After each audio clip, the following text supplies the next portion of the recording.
क्या आप जानते हैं कि मंदिर में दर्शन करने के पश्चात थोड़ी देर के लिए सीढ़ियों पर क्यों बैठते हैं? सनातन धर्म इसके दो कारण मानता है। पहला, दर्शन करने से सकारात्मक एनर्जी मिलती है। उस एनर्जी को हम अपने अंदर ज़्यादा से ज़्यादा समाहित कर सकें, इसलिए ऐसा करते हैं। दूसरा कारण, मंदिर में बैठकर थोड़ी देर और भगवान के स्वरूप को अपने अंदर महसूस कर सकें, इसलिए सीढ़ियों पर बैठा करते हैं।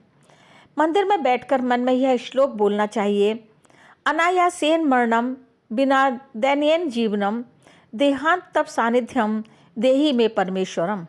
अर्थात बिना किसी कष्ट के हमारी मृत्यु हो, कभी भी बीमार न हो, बिस्तर पर पड़कर कष्ट उठाते हुए मृत्यु को प्राप्त न होकर चलते फिरते प्राण निकले, हमें कभी भी किसी के सहारे की जरूरत ना पड़े, जैसे लकवा या किसी गंभीर बीमारी के ग्रस्त हो जाने पर आश्रित हो जाते हैं।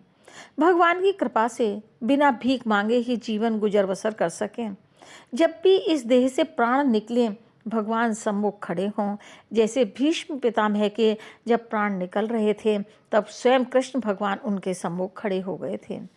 हे प्रभु, हमको ऐसा वरदान देना कि हमारी आत्मा परमात्मा में विलीन हो जाए और इस नश्वर शरीर को मोक्ष प्राप्त हो जाए।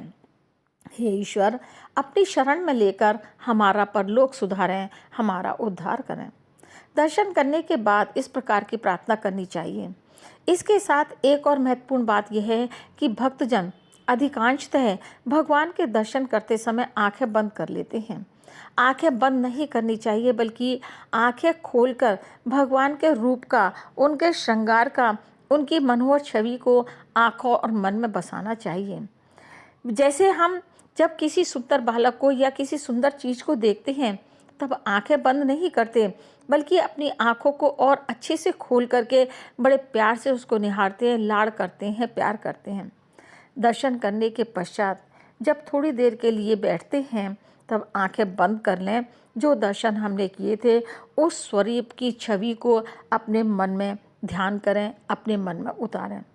सत्यम परम धीमहि।